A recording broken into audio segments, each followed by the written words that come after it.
Perfection is a word that's thrown around a bit regarding film. Some consider a film to be perfect if there are no flaws. Some consider a film to be perfect if they can watch it over and over without getting bored. To me, film is a bit of both. When I watch and review movies, I obviously take into account the technical aspects, like how good is the writing and script, how good is the cinematography and camera work, the music, the tone, the production design. All of that is great to see. But there's also a part of me that takes in the fun aspect. How quotable is this movie? Does it stick in my head after I watch it? Does it have fun characters? Do I want to watch it again? There are several movies that come to mind here. Like, Seven Samurai is a movie that I just watched for the first time, and it's amazing. A truly excellent achievement in cinema. You like Star Wars? That's inspired by Seven Samurai. The shots, the characters, and the action are all amazing. But the movie is 3.5 hours long. So, this movie is excellent and groundbreaking, but you need to be in the right mood to watch it. Then, you have something like the 2012 Les Miserables. Now, I know this is a hot take, but I actually like this movie. Yes, the cinematography is insanely hit or miss, and some of the songs are butchered, but every time I go on Netflix looking for something to watch, I always stop on Les Mis and think, should I? Now, it is 2.5 hours, and I may just be taking my love for the music from the musical and projecting it onto the actual film. I still can't help but to enjoy it, and it definitely falls into that fun category. A movie that I completely understand the backlash for, but I can't help but have a good time. Then, we have some movies that are a mix of both. Movies that are well made and fun as hell. And that's where we get to today's video on Jurassic Park. I think the first Jurassic Park movie is one of Steven Spielberg's best. It's definitely his best blockbuster movie. I think it's better than Jaws. I think it's better than E.T. Every time I watch a new Spielberg movie, it makes me appreciate Jurassic Park more. But in recent years, and even with the original trilogy, the franchise lost its way.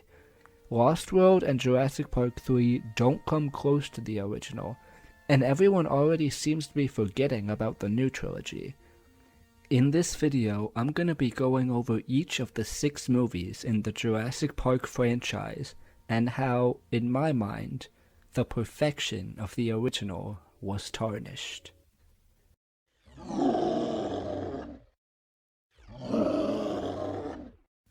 The premise of Jurassic Park is simple.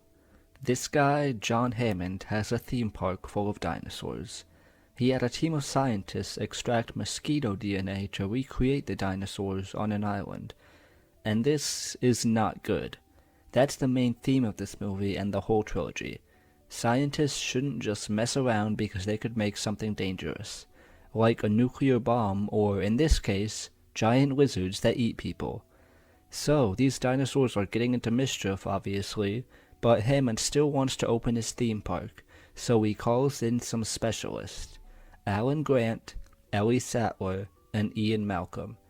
Actually, now that I look at it, the premise isn't that simple, but the movie makes it feel simple, and that comes down to a tight script and good directing. Despite this movie throwing dinosaurs at you, you never feel overwhelmed. Sure, there are some spots of exposition, but it works because our main trio is also new to this. Alan, Ellie, and Ian work as our lens into this park, and it makes the exposition a lot smoother. But our main characters are also very smart. Alan studies fossils and knows a lot about dinosaurs and how they behave. Ellie studies plants and is able to analyze the dinosaur's poop. And Ian is quickly able to pick up on the problems of recreating dinosaurs for a theme park, and lays into Hammond and the scientists in a very satisfying scene. Before they even knew how to handle the dinosaurs, they brought them back and put the logo on cars and lunchboxes. This critique is right on the money. and that's proven when the dinosaurs break out. It's because this guy, Ned, who works for the park, shuts the power off so he can steal the dinosaur cloning DNA. But Ned gets murked in an epic scene with these Dilophosaurus that spit venom on him and kill him. So Ned's plan fails, but now the dinosaurs can get out. It's dark and raining and the T-Rex breaks out, right as our characters are stuck there. And honestly, for the 90s, the effects on these dinosaurs hold up pretty well. This scene with the T-Rex is great. It's tense and suspenseful. The T-Rex is trying to crush Hammond's grandkids, and Alan has to save them, with all of them going down into the T-Rex enclosure. This entire sequence is tense and epic, and it leads to Alan being separated from the group and looking after the kids, which is part of his arc with Ellie and the prospect of children in their life. The rest of the movie revolves around Alan protecting the kids, while Ellie, Ian, and Hammond try to find them, and the dinosaurs run rampant. One thing this movie absolutely nails is the spectacle. From the way the scenes with dinosaurs are shot and scored, from their first reveal to their action scenes, this movie will make you love dinosaurs and make you scared of dinosaurs. And the branding. Like, look at this car. If I was a billionaire, I would totally buy this car. And I know the message of the movie is that all of this stuff is bad, but they did not have to make the Jeeps look this drippy. The main point being, this movie is iconic and a staple of pop culture. Everyone knows the logo, everyone knows the music, and the movie warrants this staying power. The main characters all get to shine and have a great dynamic with each other. The script is tight and well done, making a lot of the exposition feel smooth and simple to set up the premise. John Williams' score is amazing. Even when nothing is happening, the score goes so hard, and when something big is happening, the score gives it all the more gravitas. Whether it's a shot of dinosaurs in a field or a climax with raptors, John Williams kills it. And Steven Spielberg's directing is excellent, and I think this is his best in terms of his blockbuster films. I don't think it's completely perfect, the kids can get a little annoying, and some characters are dumb, but it's a big, action-packed blockbuster with dinosaurs, and a well-directed, well-written film. This is a movie that I will always come back to. I'm gonna give Jurassic Park a 9 out of 10.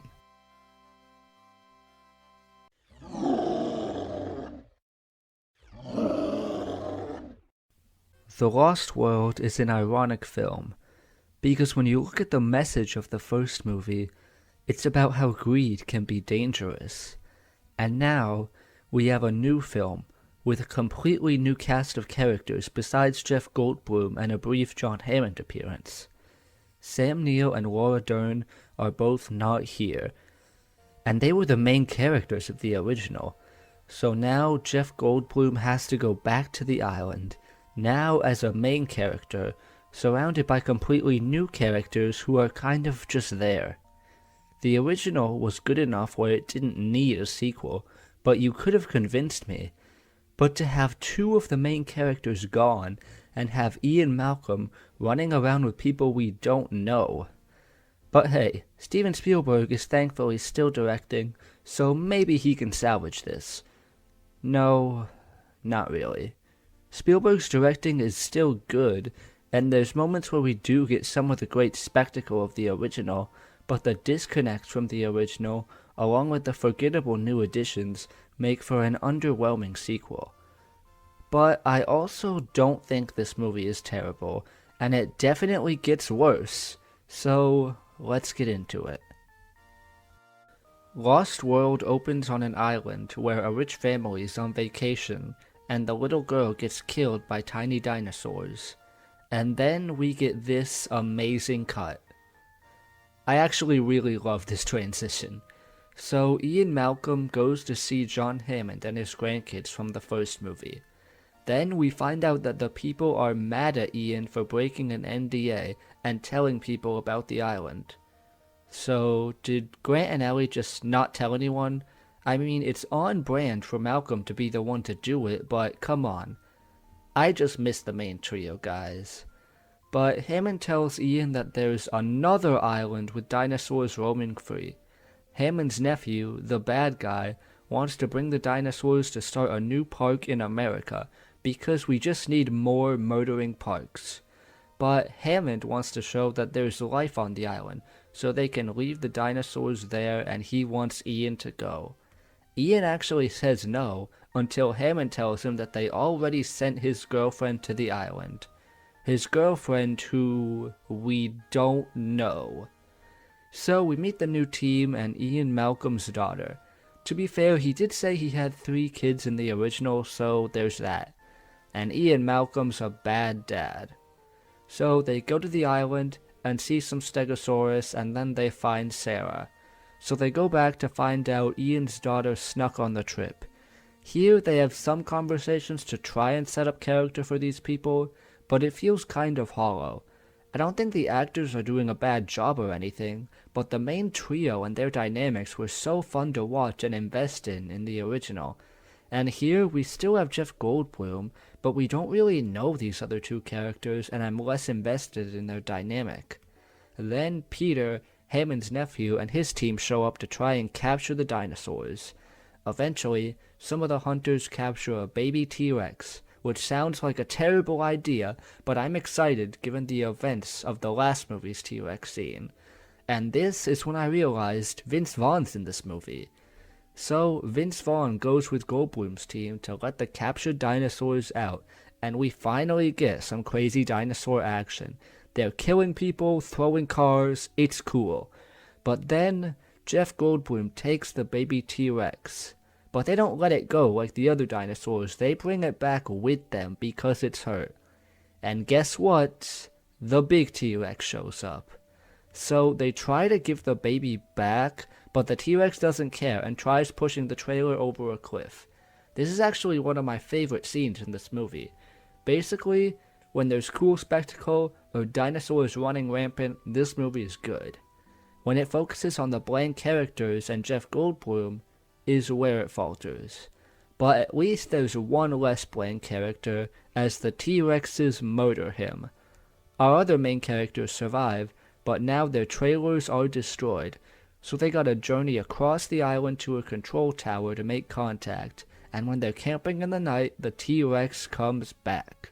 So everyone runs from the T-Rex and hides under a waterfall, but then this guy has a snake on him and freaks out, going right to the T-Rex. And I'll just say that I love this shot. This movie is good when dinosaurs kill people. But they get to the control tower and raptors are after them, just like in the first movie. And Jeff Goldblum's daughter uses her gymnastics to save the day. The good guys get on the chopper, but the bad guys brought the T-Rex and it runs amok in San Diego, which is pretty cool. Ian and Sarah lure the T-Rex back with the baby T-Rex, and then we end with the final message from Hammond, that humans should leave dinosaurs alone. And he brings back the life finds a way line. I mean, it kind of lines up. The movie's message was to not get carried away with science and greed, and this movie kind of continues that with the hunters being the villains, but also it's kind of weird. The first movie was saying, we messed up by bringing these guys back, and this movie says, we messed up, but let's just leave them alone. But the main part that dragged in this movie was the disconnect from the original, with new characters who only get some characterization. I don't mean to be that guy who only likes the action scenes, because I'm not usually, but given how boring these characters are compared to the original trio, the T-Rex murder fest in the second half is one of the only exciting aspects. Spielberg's directing and John Williams' score are still here and well done, but it's not enough. Jeff Goldblum is still Jeff Goldblum, but it's not enough. I think this movie and its message could have been something cool, but you need to bring it all back. You can't just throw Jeff Goldblum in with a completely new cast when he wasn't even the main character in the original. There's moments where this movie is good, but overall it just feels disconnected from the iconic original. Lost World gets a 5 out of 10.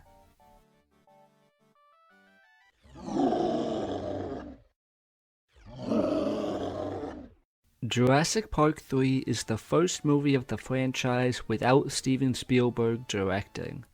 It's also the first movie without Jeff Goldblum. But Sam Neill and Laura Dern are back, and William H. Macy is here, so that's nice. But Jurassic Park 3 has always been a weird one. On one hand, this is considered to be one of the worst in the franchise, which is saying something. But also, the movie kind of falls into the Spider-Man 3 pool of so bad it's good, and it only has a 90-minute runtime. So the movie doesn't spend as much time with the characters, which is what dragged down The Lost World for me, and focuses more on dinosaur action. Which, you could make the argument that this is incredibly shallow, but also, 5-year-old me seeing a T-Rex fight a Spinosaurus was a core memory. Like, I thought this was the best Jurassic Park movie solely because I got to see my two favorite dinosaurs fight each other. But that was when I was a little kid. So now, as a young adult, let's see how this movie holds up. Jurassic Park 3 opens similarly to Lost World, with people being dumb. This time, they're parasailing by the island from the last movie, and the boat gets killed by dinosaurs. So this guy and a kid cut loose and fly onto the island with their parachutes. Then we go to Alan Grant to find out he and Ellie aren't together, and Ellie has a family with someone else. I mean, that's not what I would have gotten from the ending of the first movie, but hey, at least the actors still have chemistry. I hope Ellie gets to stay in this movie, and she's gone. Yeah, Laura Dern gets sidelined pretty hard here, which stinks. Meanwhile, Alan has to speak at these schools to try and raise money for his fossil digging, and people only want to talk to him about Jurassic Park, which Alan has no desire to return to. I know this because he says no force will get him back on that island. Then William H. Macy gives him a bunch of money, and Alan agrees. I mean, hey, I don't blame you, Alan. I'm a broke college student. Also, Alan was promised they'd only be flying over the island, which makes sense. But still, saying you don't want to go only to agree immediately when money's brought up isn't the best. But at least it's better than the last movie, where the reasoning was, your girlfriend who we don't know is already there. That's one of the down points of these sequels, is that they have to keep coming up with new reasons to get characters on the island, and it never really works. Every movie they just have to come up with something to try to get the characters to go back to the dinosaurs. So Alan's going on a plane with them, and he has a dream where a raptor talks to him. The raptor just says his name, and it's supposed to be a jump scare, but it's just really funny. This is the kind of bad movie stuff that I love.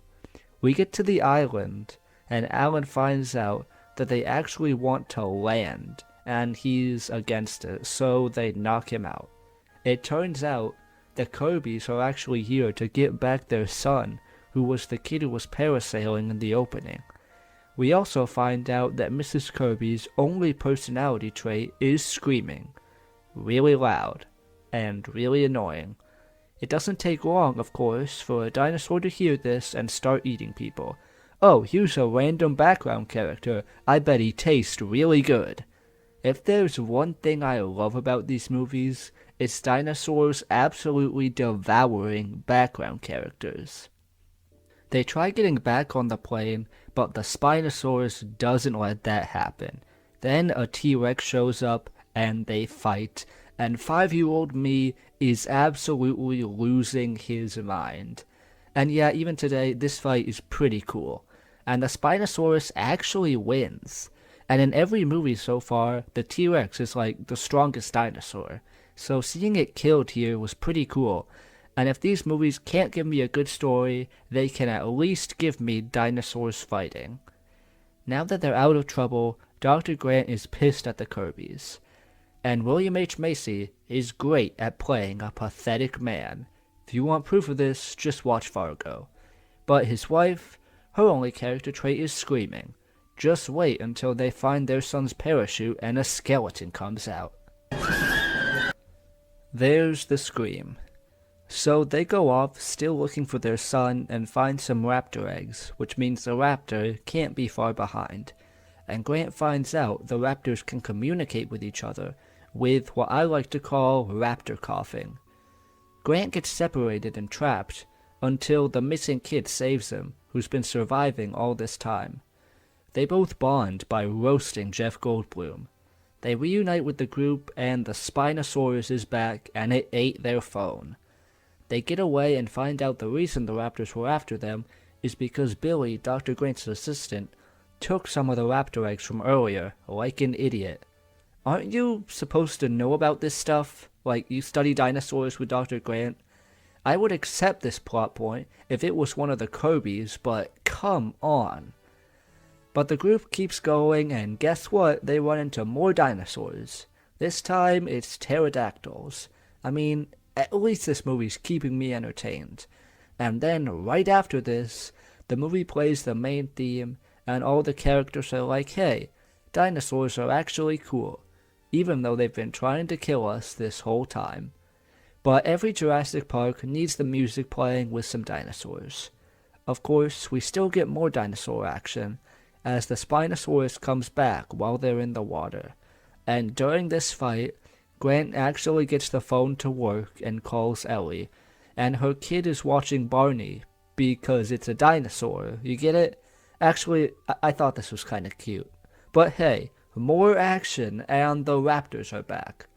But this time Grant actually communicates with them, using a little horn from earlier, and gives back the eggs. So they get away and Ellie called for help. But couldn't Grant have just called for help? Because he called Ellie, and then Ellie had to call the military. I feel like you could just cut out the middleman, but hey, I'm not going to object to Laura Dern getting some actual screen time. So, that wraps up Jurassic Park 3. It's not good, but at least it's not boring. Lost World had the problem of boring characters, so the only exciting parts were the action. This movie has the problem where it's all action. And that does mean no filler with only a 90-minute runtime, but it also means we get very little time dedicated to actual character. So, would you rather have a movie that does spend time with its characters but they're boring, or a movie that's all action and spends no time with its characters? Either way, I have both of them rated the same. Jurassic Park 3 is a 5 out of 10. It's obvious when you look at this trilogy that there were no real plans to go beyond one movie. But that one movie turned out to be a Spielberg masterpiece. And before they knew what they had, they printed it, packaged it, and put it on a lunchbox. In the 2 sequels, none of them have the full trio. Lost World only has Goldblum, while 3 has Sam Neill and Laura Dern. Spielberg doesn't even stick around. Each sequel has to come up with new reasons for characters to go back to the islands, and each sequel either has boring characters or barely any, so you're forced to be that guy who only likes the action scenes because there really isn't much else to go off. Except for the talking raptor, that's hilarious. And also, there's a problem with the messaging of these sequels. The first Jurassic Park's message was clear as day. Greed in science is bad. You shouldn't just make big dinosaurs because you can, because disaster can arise. The second movie tries to continue that message, but also with more of an animal rights lens to it, where they're saying, we messed up, but we should just let the dinosaurs do their thing. Which also kind of sounds like you're just avoiding the consequences of your own actions, but also, what else can you do? I don't know, it's a weird catch-22 sort of situation. But then Jurassic Park 3 just doesn't have a message, because that movie's all action. But regardless, you can already see it happening in these movies, where they had something great, something amazing in Jurassic Park, and had to squeeze out more content that wasn't necessary and was nowhere close to the original. And speaking of squeezing out more content, we still have 3 more movies to talk about.